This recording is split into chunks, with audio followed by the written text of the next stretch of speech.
Okay, riddle me this. What do you get when you combine one overprotective Karen, a cabin in the woods, a confused cop, and the wildest salute you've ever seen? Answer: the most HOA-coded drama ever witnessed. Here's the scene. You're at your cabin, minding your own business. Birds chirping, breeze blowing, life is good. But then Karen spots you. Instead of just ignoring it like a normal human, she decides you're basically the villain in a Lifetime movie. She dials 911 faster than a toddler with a new iPad. The cop shows up, checks you out, and then, instead of an arrest, salutes. Yep, straight up military style. Yes, Major General. Karen's jaw on the floor. Your dignity? Sky high. The HOA energy? Off the charts. Because here's the thing. What Karen did with that phone call is exactly how HOAs operate every single day. Overreact, escalate, bury you in nonsense, then act shocked when it all blows up in their face.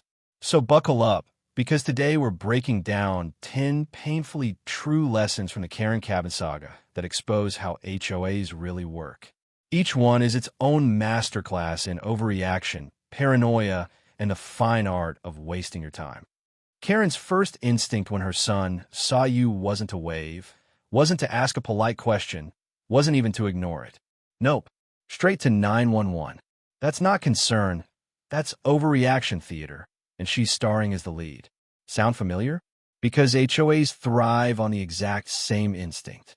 Did you leave your trash, can out overnight? Violation notice. Painted your shutters slightly off beige? Emergency board meeting. Planted a tomato plant in your backyard? Suddenly, you're running an unlicensed farm endangering the community. Here's the secret.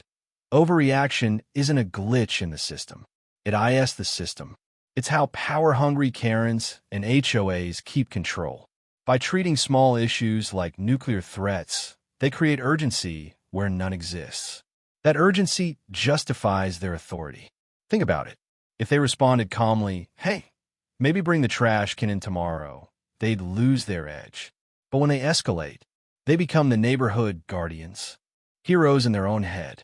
Except instead of saving lives, they're just micromanaging people's existence. And overreaction has a cost. For Karen, it wasted police resources. For HOAs, it wastes your time, your money, and sometimes your sanity. Nobody wins, except the people who like to stir drama for sport. But if overreaction is the spark, bureaucracy is the gasoline. And once the machine gets going, your life enters the HOA's favorite black hole, the committee system. Karen's call turned a nothing burger into an official incident report. Suddenly there's paperwork, officer notes, maybe even a case number. You know what that's called? Escalation through bureaucracy. And if there's one thing HOAs worship, it's the committee black hole. Picture this. You submit a request to paint your fence. Easy, right? Wrong. It gets passed to the architecture committee. They review it, then forward it to the board. The board forwards it to the manager.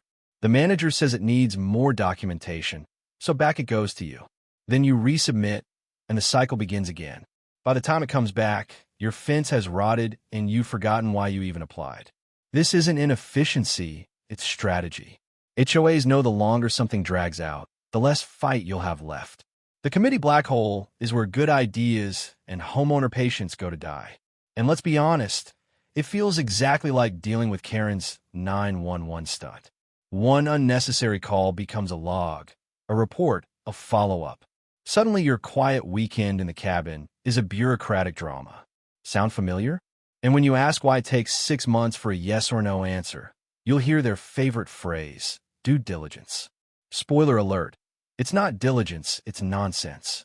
Karen defended herself by saying she was just protecting her child. Sounds noble, right? Except reality check. Her kid was fine. This wasn't about safety. It was about control disguised as responsibility. HOAs are the same. They say they're just protecting property values or community standards. But in practice, they nitpick your application to death. Wrong, in color, rejected. Forgot to initial page 6 of an 11-page form? Rejected. Didn't attach the shade variance on your blinds? Rejected. Here's the truth. Real due diligence is about making sure things are safe and fair. What HOAs practice is bureaucratic nonsense. They weaponize paperwork to stall you, not to protect anyone. And because it looks official, they get away with it. It's the same energy as Karen dialing 911. She wasn't doing her civic duty.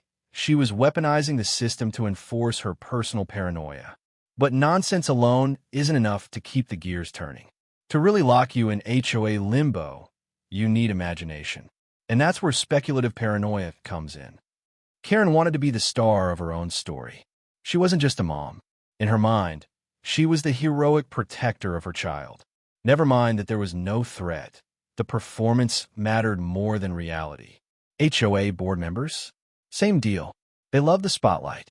Your simple request for a fence turns into a 30-minute speech about community character.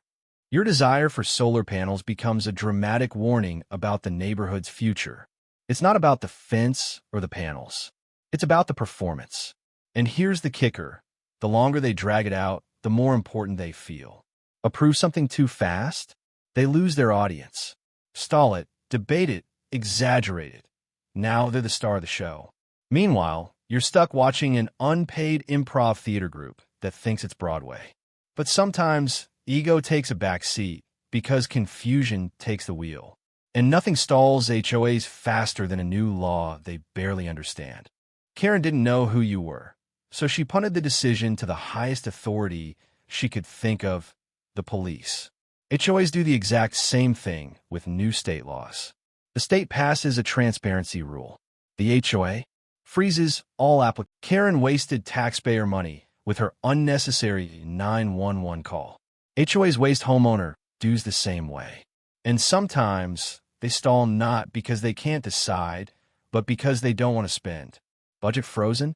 Suddenly no fences get approved. Reserves low? Your project is magically under review. It's not about rules. It's about hoarding funds.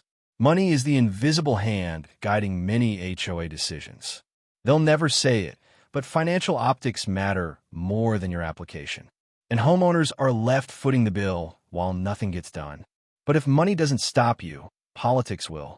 Welcome to the selective enforcement circus. Karen made up her own rules about what was suspicious. HOAs do the same with enforcement. Your neighbor's jungle yard? Ignored. Your single dandelion? Violation. Selective enforcement isn't fairness. It's favoritism. Who's in power? Who's friends with the board? Who's the troublemaker they want to punish? Those questions matter more than the actual rules. It's not about order. It's about control. And it's one of the most frustrating parts of HOA life. Which brings us to the final act, the strategic stall. This isn't incompetence. This is chess. Karen didn't call 911 to solve a problem. She called to control the narrative. HOAs do the same thing when they strategically stall. Delays aren't always mistakes. They're weapons. By stalling approvals, boards protect their power, their friends, or their optics before elections. It's not randomness. It's calculation. Every pause, every delay, every "will revisit this next month" is a move on their chessboard. And you're just a pawn. So what do we learn today? Whether it's Karen dialing 911 or an HOA burying you in paperwork, the playbook is the same: overreact, overcomplicate, overcontrol. And when the truth comes out, the whole performance collapses faster than Karen's ego when that cop saluted. Now I want to hear from you. What's the craziest HOA overreaction you've seen? Drop in the comments and let's build the ultimate hall of shame. And hey, if this made you laugh, groan, or shout, "Yep, been there," smash that like button, subscribe for more HOA wars, and ring that bell. Because trust me, the next battle is already brewing and you won't want to miss it. Until next time, keep your paperwork ready, your patience stacked, and your sarcasm sharper than your HOA's red pens. You're going to need all three.